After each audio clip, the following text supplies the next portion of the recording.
천안함 폭침 5주기가 되는 날입니다. 하지만 여전히 북한은 이 폭침에 대한 사과를 하지 않고 있고 서해안의 긴장은 계속 높아지고 있습니다. 천안함 5주기를 맞아 우리의 대북 외교 방향과 해군 전력 점검해보는 시간 마련했습니다. 문성묵 한국전략문제연구소 연구위원, 신인균 자주국방네트워크 대표, 김문경 정치부 기자와 함께 분석해보겠습니다. 세 분 어서 오세요. 안녕하세요. 네, 안녕하십니까. 예, 안녕하십니까. 자, 먼저 북한이 천안함이 자기들 소행이 아니다라는 주장은 지금까지도 굽히지 않고 있습니다. 자, 이 부분에 대해서 먼저 간단하게 짚고 질문 드리도록 하겠습니다. 어떻게 북한은 2010년도부터 줄곧 자기네들의 소행이 아니다라고 했지만 세계 5개국 어떤 그 민군 합동 그 과학자 조사단이 조사한 그 연구 결과에 의하면 북한의 소행이 확실하다라고 발표를 했었고요. 그럼에도 불구하고 북한이 아직까지 자기네들의 소행이 아니다라고 하고 앞으로도 그럴 가능성이 크게 없는 것으로 보아지는 것은 그로 인한 남남 갈등이 너무나 심하다는 것입니다. 그리고 그게 2010년도보다는 오히려 세월이 가면 갈수록 북한의 소행이라고 믿지 않고 한국 정부의 조작 또는 미 정부의 조작이라고 믿는 층들이 더 많아지고 있다는 것. 이것은 북한의 하나의 작전으로 인해서 얻는 이익이 너무나 크기 때문에 북한의 소행이 아니다라고 주장하는 계속적인 근거가 된 것 같습니다. 북한은 지금 미국의 날조극이라고 주장을 하고 있는데 문성묵 위원님께서는 이 배우로 지목되고 있는 김영철 정찰 총국장과 직접 협상 테이블에 앉으신 경험이 있으시다고요. 그렇죠. 어떻게 보십니까? 예, 북한이 그 천안함 폭침을 일으킨 몇 가지 이유가 있어요. 그 첫 번째가 북한이 그동안 90년대부터 정전협정 체제를 무력화시켜 왔고 그렇게 해서 서해에서 긴장을 고조시킴으로써 미국으로 하여금 평화협정 협상에 들어오도록 하는. 두 번째는 그 당시에 그 이명박 정부가 들어서면서 앞에 정부 10년은 잃어버린 측면이고 북한에게 끌려다녔다. 따라서 비핵개방 3천이라고 하는 것을 통해서 북한의 변화가 있어야 북한을 향한 지원과 교류 이런 것들을 할 수 있다라고 하는 우리의 그 대북 정책에 대한 강한 불만이 2008년, 2009년 이어지면서 박왕자 금강산 그 총격 사건, 2009년에 대청해전, 이어서 2010년에 천안함 폭침, 연평 표격으로 이어지는 겁니다. 그 일련의 연장선상에 있는 것이거든요. 이런 자기들의 잘못을 미국이 한 것으로 호도함으로써 그 책임을 상대방에게 전가하고 자기들의 잘못은 덮으려고 하는 그런 시도를 5년 전이나 지금이나 똑같이 하고 있는데 사실 문제는 우리 내부에서 신 대표가 말씀하셨듯이 우리 내부에서 북한의 주장을 동조하는 세력이 있다고 하는 것이 결국은 북한의 목소리를 더 크게 만드는데 일조하고 있는 측면, 그것이 지금 희생된 우리 장병들 또 가족들에게 참 가슴 아프게 하는 그런 요인이 아닌가 생각이 됩니다. 어제였죠. 문재인 새정치민주연합 대표가 북한의 소행이라고 구체적으로 명시를 해서 야당 대표로서는 처음으로 이런 얘기를 하기도 했습니다. 앞서 잠깐 질문을 드렸었는데 이번 그 천안함 폭침의 주범격인 김영철 정찰총국장 직접 만나서 이제 협상을 하셨다고 했는데요. 그렇죠. 그때 이제 NLL 협상이었죠. NLL 협상, NLL과 같은 이 지역 내에서의 발생이니까요. 여기에 대한 북한의 태도, 이거는 어느 정도의 그 집착이 강합니까? 이제 NLL 협상이라고 말씀을 하셨는데 사실은 NLL은 협상의 대상으로 보지 않습니다. 이거는 공동어로라고 하는 문제를 논의하는 과정에서 우리는 서해에서 1999년에 1차 연평해전, 2002년에 2차 연평해전, 일련의 그런 충돌들을 방지하는 방안의 하나로서 공동어로를 하면 좋겠다라고 얘기를 했는데 저는 그렇게 봅니다. 김영철을 말씀하셨는데 김영철은 1990년대 초에 남북 고위급 회담의 대표로 나왔던 인물이고 그때도 정찰국 소속이었습니다. 그리고 계속 대남 공작 정찰 업무를 주도했던 그런 인물이고요. 그런데 북한이 그 2004년부터 이어진 남북 장성급 군사회담에서 공동어로 문제를 언급하면서 북한의 주 관심은 공동어로가 아니라 NLL을 무력화하는 것이었습니다. 그때도? 그렇죠. NLL을 무력화시키기 위해서 1차, 2차 연평해전을 일으켰거든요. 그건 이제 무력을 통해서 NLL을 무력화시키려고 했는데 그것이 실패하자 이제는 협상을 통해서 NLL을 무력화시키고자 하는 시도를 하는데 그때 김영철이 전면에 나서서 그 요구를 하는 겁니다. 공동어로를 위해서는 경계선이 명백해야 되는데 NLL을 인정할 수 없으니 새로운 경계선을 긋자 그렇게 얘기를 하면서 만약에 남측이 부당한 NLL을 계속 주장을 한다면 자기들은 어떤 무력을 통해서라도 남쪽의 해군력을 무력화시키겠다는 그런 주장을 했었죠. 알겠습니다. 자, 그런 가운데 이 천안함 폭침 이후 5년이 지나도록 남북 관계는 조금 더 진전이 이루어지지 않고 있습니다. 네, 얼어붙은 남북 관계 되짚어 봤습니다. 윤현숙 기자의 보도 함께 보시고 이야기 이어가도록 하겠습니다. 정부는 천안함 피격 사건 2개월 후에 취한 5.24 대북 조치로 북한과의 교역과 왕래를 전격 중단했습니다. 북측의 사과와 재발 방지 약속을 얻어내기 위해 신규 대북 투자를 포함한 남북 교류의 문을 전면적으로 걸어 잠그는 극약 처방이었습니다. 지금 이 순간부터 북한 선박은 남북 해운 합의서에 의해 허용된 우리 해역의 어떠한 해상 교통로도 이용할 수 없습니다. 실제로 5.24 조치 이후 남북 간 선박 왕래가 10분의 1 수준으로 줄어드는 등 개성공단 사업을 제외한 남북 간 교역과 교류는 얼어붙었습니다. 박근혜 정부 들어 한반도 신뢰 프로세스에 기반한 새로운 대북 정책을 표방했지만 개성공단 폐쇄 사태를 맞는 등 우여곡절은 계속됐습니다. 거듭된 대화 제안에도 대북전단과 한미연합훈련 등 쟁점에 발목이 잡혀 남북관계는 제자리 걸음을 거듭했습니다. 정부가 이산가족 상봉과 5.24 조치, 금강산 관광 등 남북 현안을 포괄적으로 논의할 수 있다는 입장을 밝혔지만 북측은 꿈쩍도 하지 않고 있는 상황. 특히 천안함 피격 사건에 대한 북측의 사과가 있어야 5.24 조치 해제가 가능하다는 정부의 원칙에 대해 북측이 버티기로 일관하면서 남북은 평행선을 달리고 있습니다. 5.24 조치의 해제를 위해서는 북한의 책임 있는 조치가 필요한 부분이 분명히 있습니다. 안 그러면 저희 국민들이 납득을 하지 못하고 5.24 조치 해제에 앞서 그 누구의 사과나 유감 표명이 있어야 한다는 궤변은 그 언제 가도 통할 수 없다는 것을 똑바로 알아야 한다. 정부는 한미연합훈련이 마무리되는 4월 말 이후부터 여름까지를 현 정부에서 남북관계의 돌파구를 재차 모색할 수 있는 마지막 골든타임으로 보고 있습니다. 하지만 5.24 조치를 둘러싼 갈등이 증폭되고 북미 관계 악화에 따라 정부의 대북 정책이 유연성을 발휘할 여지는 더욱 줄어들면서 남북 관계는 여전히 안개 속에 머무르고 있습니다. YTN 윤현숙입니다. 네, 이런 가운데 천안함 폭침 5주기가 됐습니다. 지금 대전 국립현충원에서는 천안함 폭침 5주기 행사가 거행되고 있습니다. 잠시 행사장으로 가보도록 하겠습니다. 네. 자, 오늘 박근혜 대통령이 추모사를 할 예정인데요.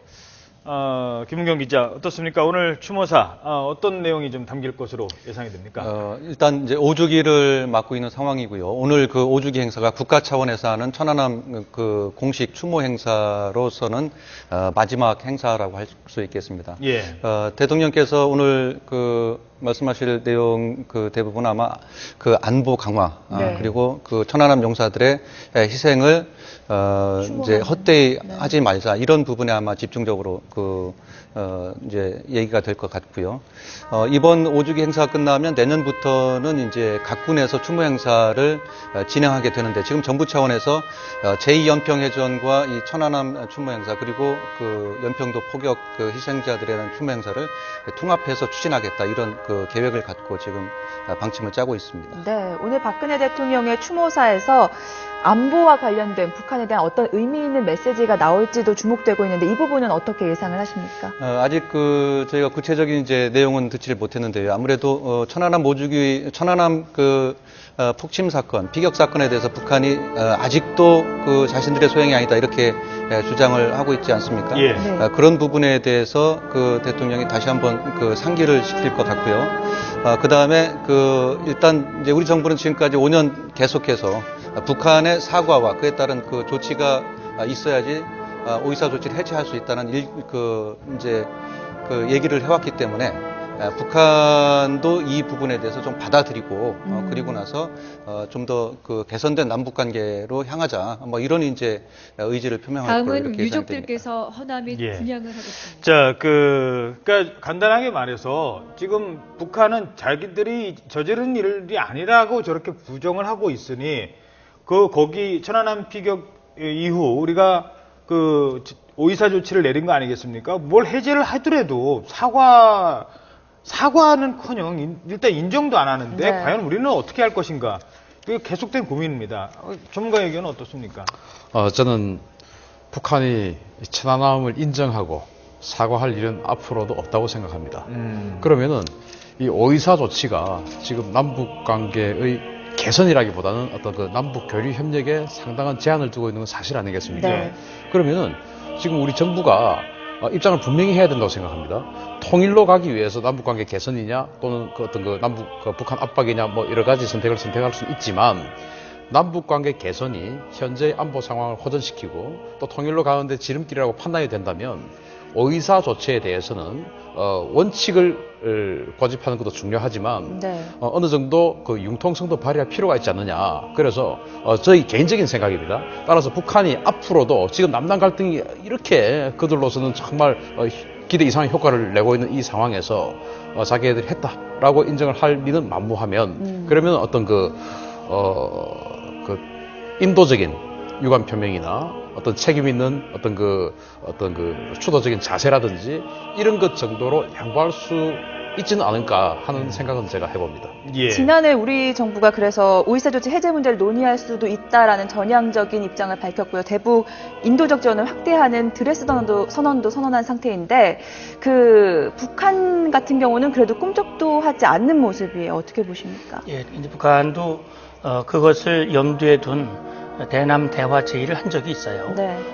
그리고 그런 것들을 대화의 장에서 풀고자 하는 그런 계산도 했었던 것으로 생각이 됩니다. 그런데 이제 최근에 들어서 북한이 강력하게 입장을 표현하면서 마치 오이사 조치 해제라든지 이런 것들을 대화 개최의 전제 조건화시키는 것은 아마 대략 남측의 그 여론이 네. 비교적 자기들에게 유리한 쪽으로 흘러가고 있다라는 판단을 하고 있는 것 같아요. 말하자면 과거와 같이 자기들이 뭐 사과라든지 해명이라든지 책임 있는 조치가 없이도 뭔가 이걸 무임승차할 수 있지 않냐라는 그런 계산을 하고 있는 것이 아닌가 하는 생각이 북한의 드는데 속내가요. 북한의 속내가. 그러나 어쨌든 우리 국민으로서는 북한의 그 행동에 대해서 네. 책임 있는 조치라고는 이렇습니다. 그러니까 우리 신 대표가 말씀하셨듯이 일단 대화가 열려서 그 대화를 통해서 과거에 있었던 그런 충돌 조치에 대한 명백한 그 입장 표명, 그리고 다시는 그러한 충돌이 일어나지 않도록 하겠다고 하는 그런 확고한 재발 방지의 다짐, 약속. 네. 장치, 이게 필요하다는 것이죠. 예. 광역자치단체장께서 그런가 하면 지금 천안함 이 폭침이 북한의 소행이다라는 거에 대해서 일각에서는 아직도 의구심을 갖고 있는 사람들도 많아요. 네. 하지만 어제였죠. 문재인 대표가 북한의 소행이라는 얘기를 구체적으로 언급을 했습니다. 물론 우리의 대응이 잘못됐다는 것을 지적하면서 나온 얘기이긴 합니다만 당시 5년 전에 저희 YTN에서 이번 천안함 사건을 최초로 보도한 김문경 기자와 관련해서 이 당시 상황을 조금 좀 짚어볼 필요가 있을 것 같습니다. 그 당시에 갑자기 우리 해군 함정이 뭐 피격됐다라는 것도 아니고요. 그냥 뭐 화재가 났다 아니면은 뭐 어떤 사고가 있었다고 처음에 시작이 됐었죠? 처음에 들려온 얘기는 이제 침몰 중이다라는 침몰 중이다. 소식만 들려왔습니다. 그 이후에 여러 가지 얘기가 사실 들렸었거든요. 뭐 반잠수정에 의한 어뢰 공격으로 인해서 침몰됐다. 그 다음에 이제 어디에 부딪혀서 침몰됐다. 뭐 이런 얘기들이 계속해서 들려왔는데, 조사를 해보니 갖가지 제기됐던 모든 의혹들 가운데에서 어뢰에 의한 침몰 하나밖에는 증명이 된 게 없었습니다. 예. 지금도 여러 가지 주장들이 많이 나오지 않았습니까? 사건 초기에도 그랬고요.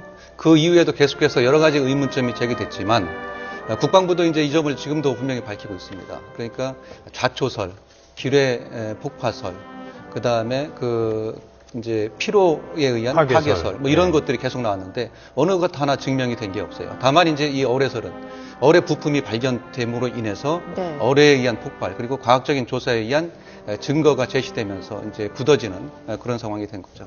그러니까 어뢰에 의한 폭발이 아니라고 얘기하는 사람들이 있다면 그 주장에 대한 증거들을 제시돼야 되는데 그런 부분들이 아직까지는 객관적인 증거를 담보하지 못하고 있다. 그래서 이 어뢰에 의한 그 폭파가 확실하다. 이렇게 이제 얘기를 하고 있는 거죠. 예, 알겠습니다.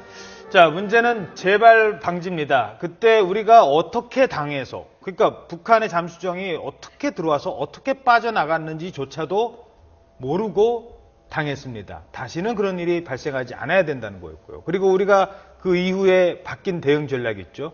원점 타격. 이제는 가서 쏘면 우리가 저기 대구에서 비행기 뛰어가 전투기 뛰어서 바로 그냥 공격을 하는. 물론 여기도 시간이 걸립니다. 뭐 여러 가지 그 전문가 앞에서 제가 좀 말씀드리긴 좀 그런데 네. 크게 그 이후에 우리의 대응 중에 달라진 거 큰 것만 먼저 짚어주시면 어떤 게 있을까요?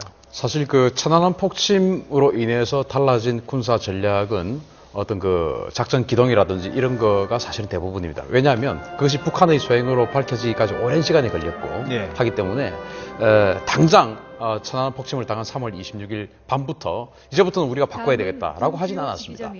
지금 방금 이제 앵커께서 말씀하신 대부분은 연평도 포격 도발 이후에 이제 그렇죠. 우리가 그때는 그 교전 수칙이 비례성의 원칙이냐 아니면 충분하게 우리가 반격하는 것이 원칙이냐 이런 걸 가지고 논란을 하다가 이제는 충분성의 원칙, 즉 원점 타격하고 그 지휘 세력, 지원 세력까지 타격하는 것으로 바꾸자라고 해서 교전 수칙이 바뀌었고 천안함 이후에는 우리가 잠수함을 탐지하지 못하고 당했던 측면이 크기 때문에 물론 그것이 전부죠.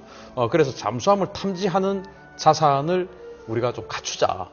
근데 그 이전까지는 우리 해군이 사실은 그 북한의 잠수함보다는 북한의 잠수함 70여 척이나 있는 세계 최대 잠수함 보유국입니다. 예. 그럼에도 불구하고 우리 해군의 전력들은 대부분 북한의 수상함에 어떤 그 타겟을 맞춘 그러한 전력들, 포 위주, 그렇죠. 미사일 위주. 물 위에 떠 있는 것만. 그렇습니다. 이런 그 눈에 보이는 위주로 해군의 전력이 발전되어 왔고, 이를테면 천안함에도 소나가 있습니다. 소나라는 것은 음탐기죠. 네, 물속은 음파 이제 탐지. 전파가 탐지가 날아가지 않기 때문에 음파로서 이제 위치를 파악하고 뭔가 이것이 어떤 물체인가를 파악하는데 그 소나라는 음탐기가 있습니다. 있는데 도입을 할 때 우리가 북한의 잠수함에 대한 어떤 그 위협 의식이 확고부동하지 않았기 때문에 이를테면 그 소나의 기본 모델만 가지고 온 것이죠.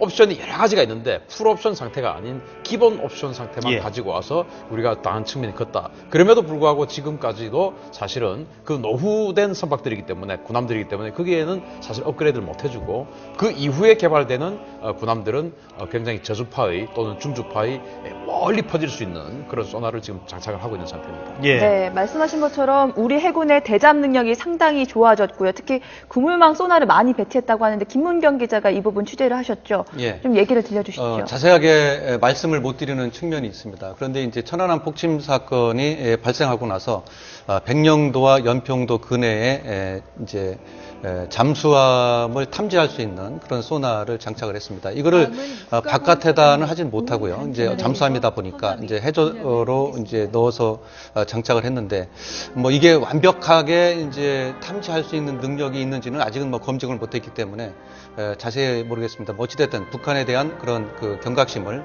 일깨울 수 있는 그런 기회가 될 것 같다 이런 생각이고요. 또 조금 아까 이제 신대표께서도 말씀하셨지만은 천안함과 같은 P-70급 그 초기함들에 장착되어 있던 소나가 이 주파수 대역이 좀 달라가지고 네. 과거에 이게 사실 천안함 초기함이라는 게 잠수함을 탐지하는 그런 기능도 갖고 있거든요. 근데 북한 잠수함을 탐지를 못했단 말이죠. 그런 면에서 봤을 때 이 소나에 문제가 있었던 게 아니냐. 그게 또 나중에 사실로 더 드러났습니다.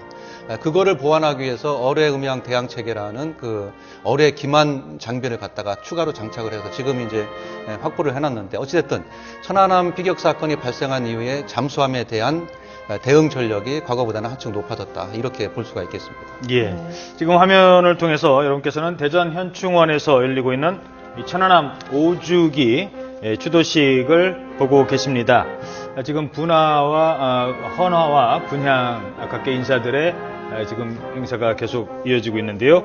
잠시 뒤 박근혜 대통령이 천안함 5주기를 맞아 추도 추도사를 할 예정입니다. 네. 이 추도사에서 달라진 대북 관계 또 이 우리의 해군을 비롯한 방어 태세에 대한 대통령의 언급이 있을 것으로 주목되고 있습니다.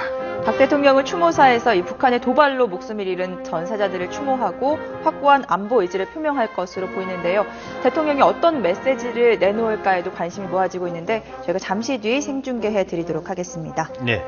자, 계속해서 우리 그 전력 부분을 좀 설명을 부탁드리겠습니다. 그래서 구체적으로 이제 대응의 차원에서 저희들이 그래픽으로 준비한 게 있죠. 그 몇 개만 좀 보도록 하겠습니다. 네. 무인 정찰기를 포함해서 많은 우리 서해상에 달라진 것들이 있습니다. 자, 설명을 해주시죠. 저게 특히 헤론인가요? 이제 헤론이라고 하는 무인 정찰기인데, 예. 저것은 북한 잠수함 기지에서 잠수함이 출항하는 것 이런 것들을 감시를 해야 되지 않겠습니까? 예.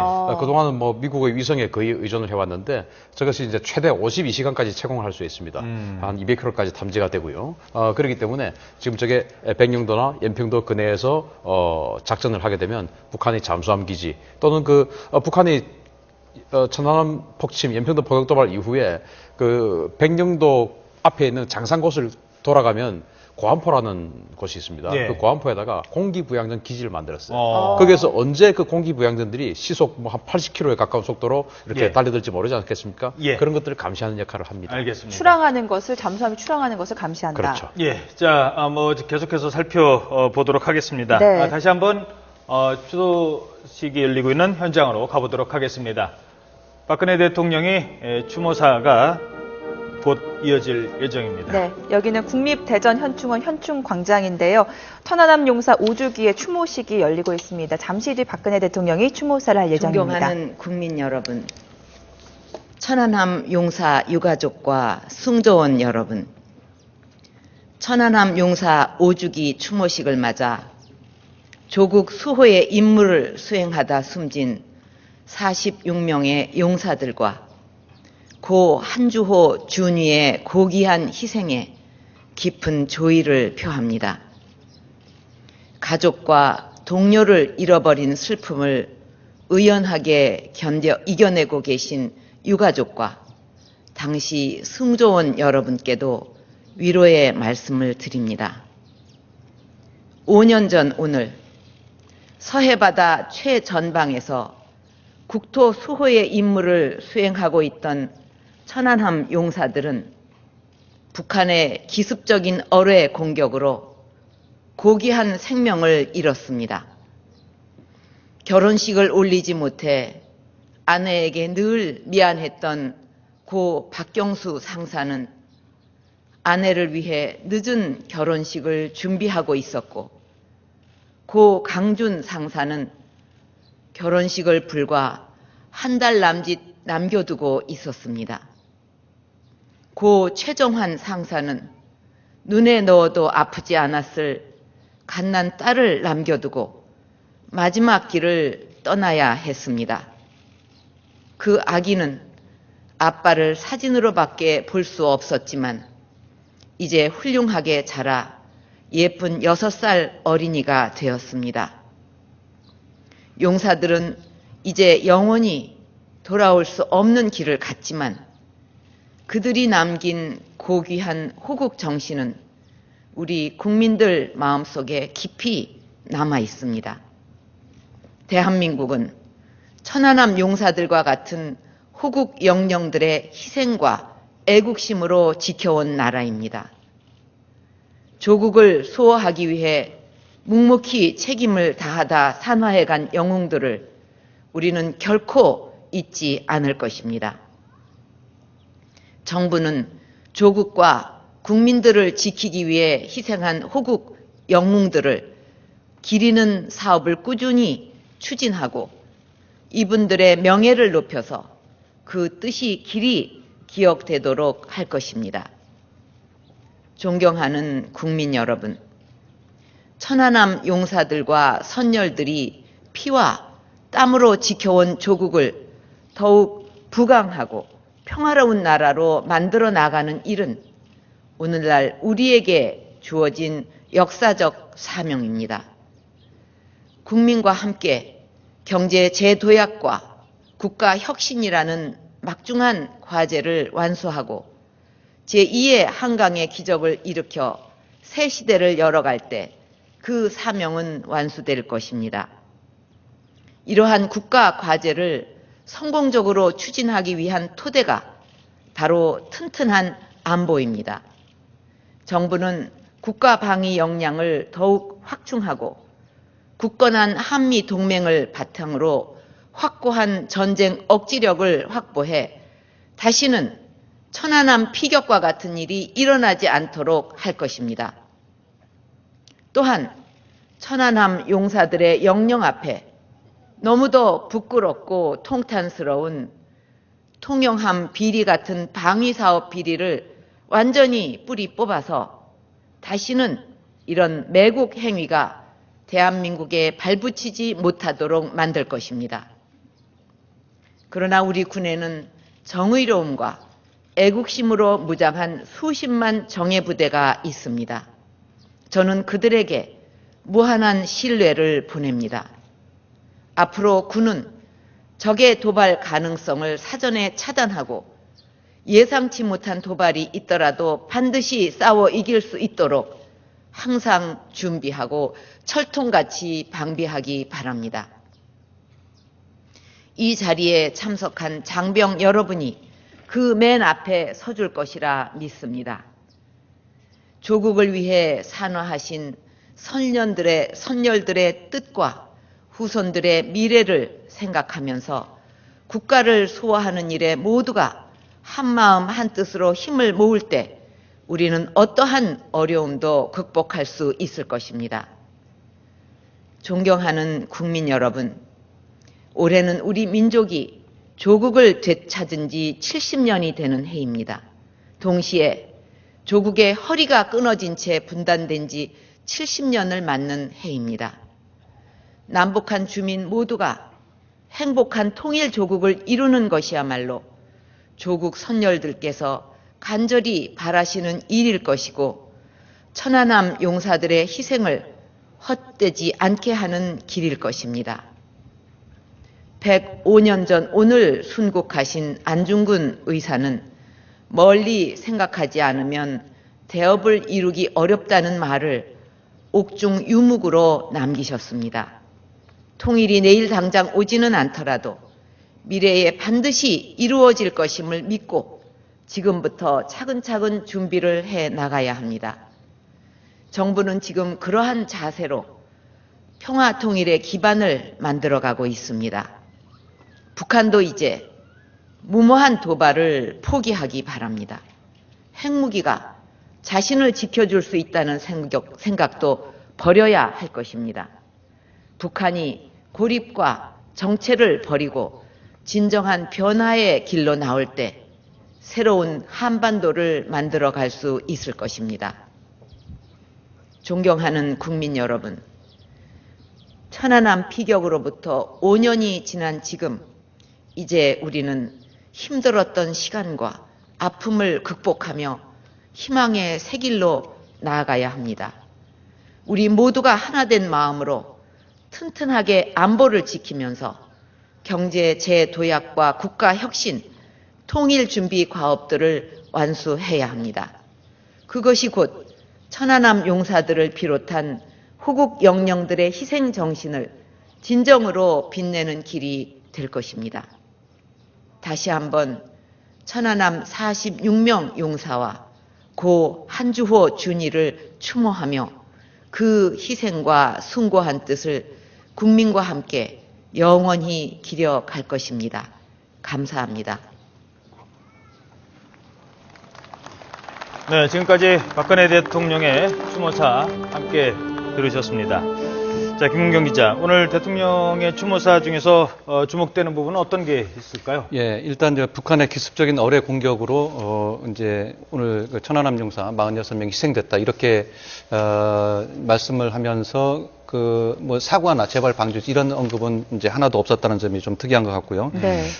그리고 또 그 이제 이 추모 행사를 뛰어넘어서 이제 앞으로 대한민국의 통일 준비를 완수하기 위해서 네. 우리가 노력해 나가자 이런 희망적인 메시지를 이제 했다는 거고요. 네. 그다음에 방산 비리 문제도 국민들의 같이 언급을 메시지 했습니다. 연습과 이번에 해군 출신들이 또 전사자 뭐 유가족, 많이 대표 이제 예비역 전환, 장성들이 출신한 엮여 있는데 사무총장과 방산 비리를 전쟁 매국 행위로 유엔제 규정하고 보이스 반드시 뿌리 의뢰가 뽑겠다 이런 함께하겠습니다. 단호한 의지를 천명했다 이렇게 볼 수가 있겠습니다. 그리고 북한에 대해서는 이제 그만 고집을 꺾고 변화의 길로 나오라 이렇게 대북 메시지를 또 전달했다 이렇게 평가를 할 수 있겠습니다. 네, 예. 방위사업 비리를 완전히 뿌리 뽑겠다는 대통령의 의지가 돋보였고요. 또 안중근 의사의 말을 인용해서 멀리 생각하지 않으면 대업을 이루기 어렵다면서 통일을 좀 차근차근 준비해 나가자는 발언도 눈에 띄었어요. 예, 그렇죠. 오늘이 마침 안중근 의사가 1910년 3월 26일 오늘 이제 순국을 하셨단 네. 말이죠. 그래서 안중근 의사의 그런 어떤 해안 이걸 언급하시면서 결국 천안함 희생된 장병들을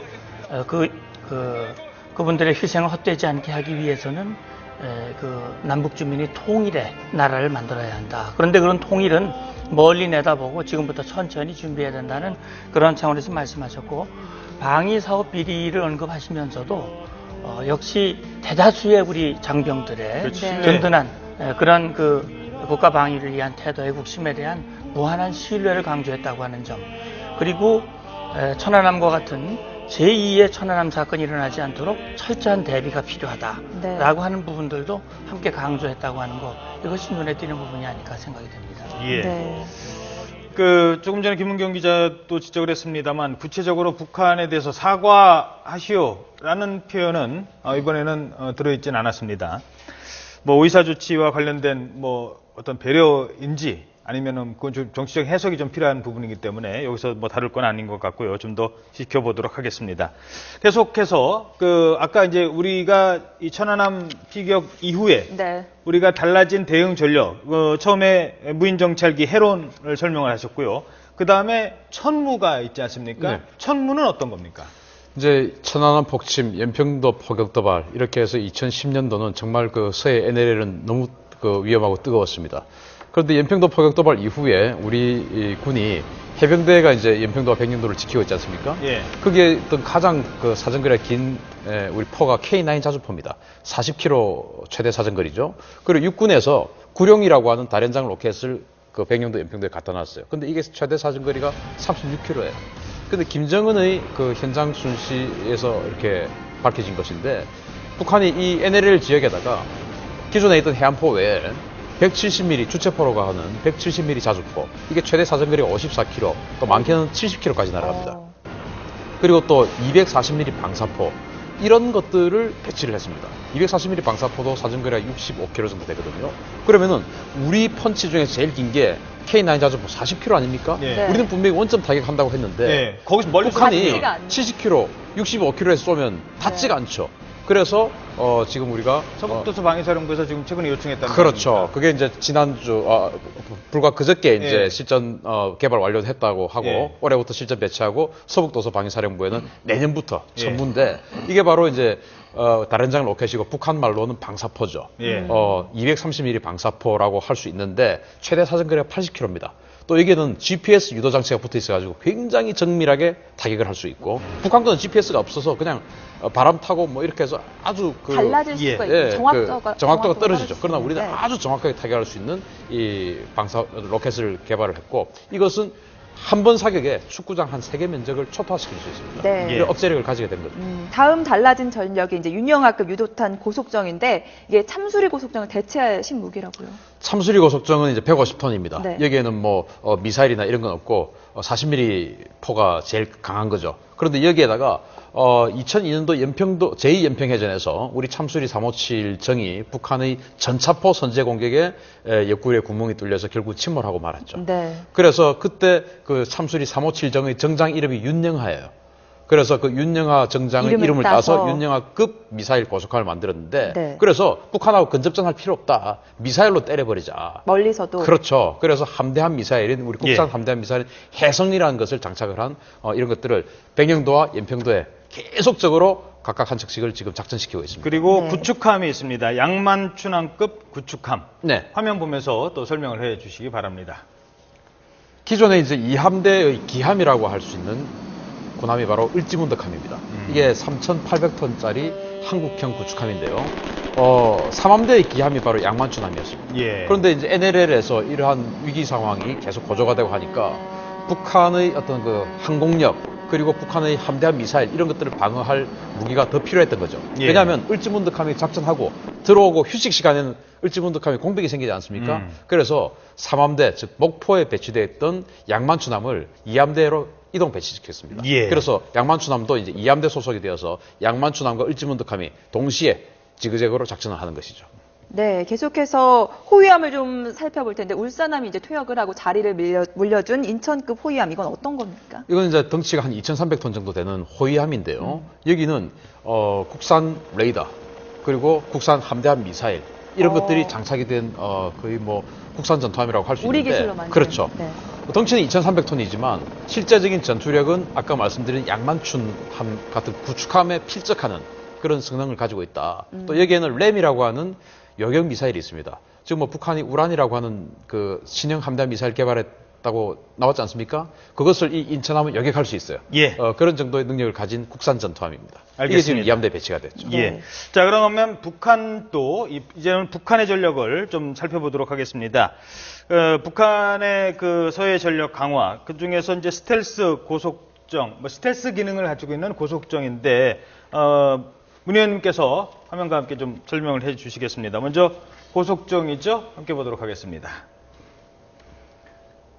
예, 이제 북한이 지난번 그 김정은과 함께 북한 매체를 통해서 공개한 이 고속정인데요. 스텔스 기능을 갖춤으로써 우리의 그 레이더 탐지를 피해서 고속으로 우리를 침투할 수 있는, 우리 해역을 침투해서 기습 공격할 수 있는 그런 전력을 이제 개발을 한 것이죠. 과거에 있는 고속정보다 속도와 또 그 레이더 탐지 기능을 최소화시킨 그런 형태의 고속함이라고 볼 수 있죠. 예. 자, 그런가 하면 또 함대함 미사일을 살펴보도록 하겠습니다. 북한의 함대함 미사일도 간단하게 설명을 해 주시기 바랍니다. 화면 함께 보시겠습니다. 예. 지금 이제 북한도 지난번에 역시 마찬가지로 우리 그 한미연합 연습 시기에 맞추어서 함대함 미사일을 공개를 했거든요. 예. 그러니까 우리의 함정에 대해서 자기들도 얼마든지 공격할 수 있는 그런 역량을 우리에게 과시하기 위한 그런 차원에서 지금 함대함 미사일 그 발사 장면을 공개를 하고 있는 것입니다. 예. 네. 그리고 이제 북한이 우리와 전력 비교했을 때 잠수함 분야에서만큼은 북한이 그런 표현 좀 그렇습니다만 좀 더 앞서가고 있다라고 해야 되나요? 아무튼 주력 중에 하나인데 지금 잠수함 기지가 좀 나오고 있습니다. 그렇죠. 북한의 잠수함은 수적으로 보면 우리보다 월등하게 많죠. 예. 아까 신 대표도 말씀하셨듯이 세계에서 가장 많은 잠수함을 보유하고 있는 그런 나라가 바로 북한이다. 예. 다만 숫자 면에서는 그 상당한 우위를 보이고 있지만 대부분의 잠수함이 5, 60년대 굉장히 노후된 것이고 그래서 이제 그런 것들을 벗어나기 위해서 최근에 북한은 잠수함에서 이 잠대 이지라든지 잠대공 미사일을 장착할 수 있는 그런 개발을 지금 집중하고 있는 모습을 우리가 포착을 하고 있습니다. 알겠습니다. 네. 자, 그렇다면 이와 같은 남과 북의 전력을 비교를 각각 했습니다만 만약입니다. 만약에 북한이 또 이 천안함과 같은 사건을 또 저지른다면 NLL 침범이 일어난다면 또는 NLL 침범이 네. 일어난다면 과연 어떻게 될지 가상 시나리오를 저희들이 준비를 했습니다. 신 대표께서 설명해 주시죠. 네, 지금 파란색이 우리 네. 해군 전력이고 빨간색이 북한군의 전력입니다. 우리 해군의 배치 상황을 보면 일단 백령도와 연평도 앞에 참수리 고속정이 제일 일선에 나가 있습니다. 예. 그 바로 뒤에 연평도 뒤, 백령도 뒤에 PKG, 아까 윤영하급 유도탄 고속함 제가 말씀드렸죠. 예. 그 윤영하급 유도탄 고속함이 배치가 되어 있고요. 그 뒤에 초계함들과 호위함들이 배치가 되어 있습니다. 그리고 그 또 뒤에 광개토대함급, 아까 양만춘함 을지문덕함, 그리고 충무공 이순신급 구축함. 이거는 이제 해군 작전사령부에서 바로 그냥 그 배속이 되어서 나갑니다. 예. 이 두 척의 군함들이 이건 뭐 아주 강력한 자산들이죠. 이런 것들이 네. 이제 뒤에서 백업을 하고 있습니다. 이게 이제 우리 해군의 지금 경기만의 작전 상태고요. 북한 같은 경우는 좀 우려되는 것이 아까 문 의원님 말씀을 하셨지만 해삼급이라고 하는 스텔스 고속정. 스텔스 고속정.